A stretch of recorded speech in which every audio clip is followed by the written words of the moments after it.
Hi, I'm Rebecca from Same Same Studio. I run a creative business, a design and development agency with a second Rebecca, and we specialize in creating custom Shopify themes for our clients. In this video, I'm going to tell you 4 things that should affect your pricing as a creative person offering creative services.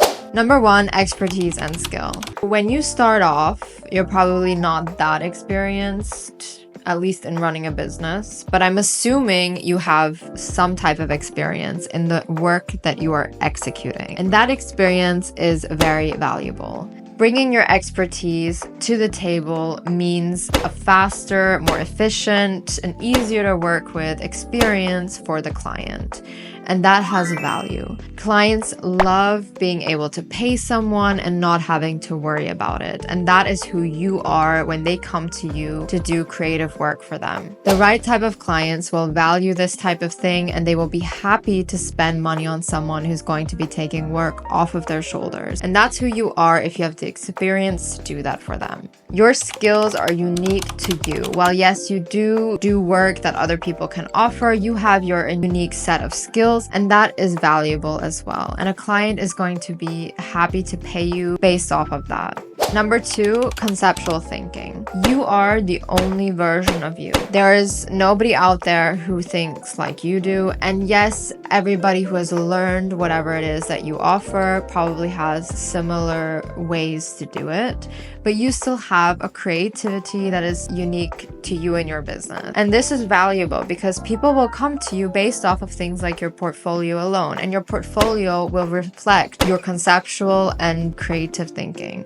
And that is something that people will pay high prices for if they know they are getting what you can do and only you can do. Creativity and innovation can have the highest price tag of a lot of things out there that people buy. People will go to a certain agency because they expect a certain level of innovation that they have seen them do for other clients. And that's something that you can sell a client on with things like your portfolio. It is super important to remember, and this is also something I say in a lot of other videos, is that 2 deliverables that are the same. So you have this one deliverable for client A and you have this other deliverable for client B. They don't need to have the same price, okay?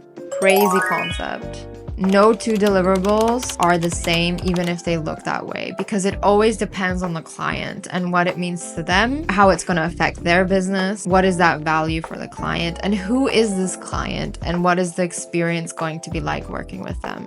We have other videos that go more into detail on value, so be sure to check them out on our channel.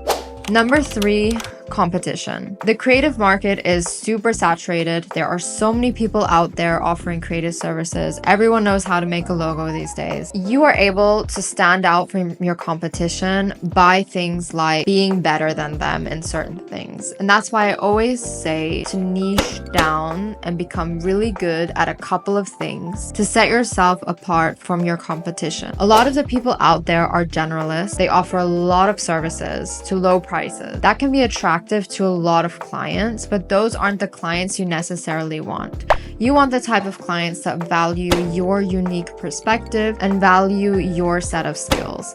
And those skills are going to be better if you focus on a few things rather than trying to do everything. And again, just because you offer the same service as somebody else doesn't mean the result is going to be the same. And this can be reflected in your portfolio. Having a really strong portfolio, making sure the right people are seeing that portfolio is going to help you set yourself apart from the competition. Make sure that your portfolio reflects the services that you offer and the services you want to offer and the types of clients you want to be working with. And number 4, it is important to remember that time is money. This point is tied to the first point I made in this video about your expertise and skill and taking work off of the shoulders of your client.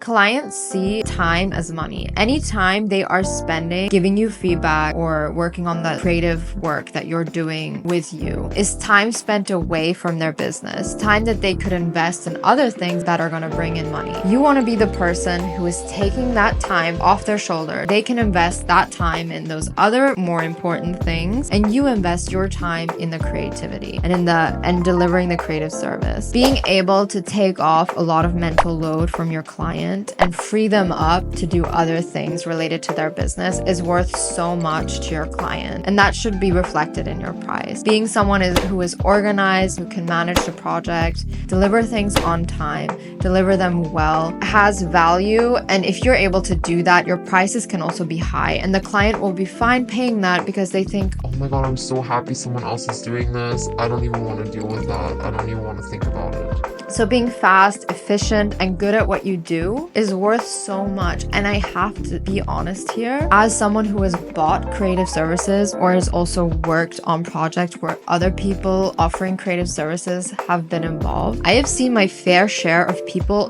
not doing that well. They might be able to do really beautiful work or work that is good in terms of the skill and the tech, but when it comes to everything involved in around the work, talking to the client, organizing things, managing the project can be a disaster. And I always can tell when the client is annoyed by that. And that's what you want to avoid, because they don't want to feel like they're paying all this money and then they have so much work involved when really you should be the one taking work off of their shoulders. If you want to learn more about running a creative business, be sure to check out our course, Creative Business Essentials. There's a link for that in the description below. And if you like this video, make sure to subscribe to our channel for more content like this.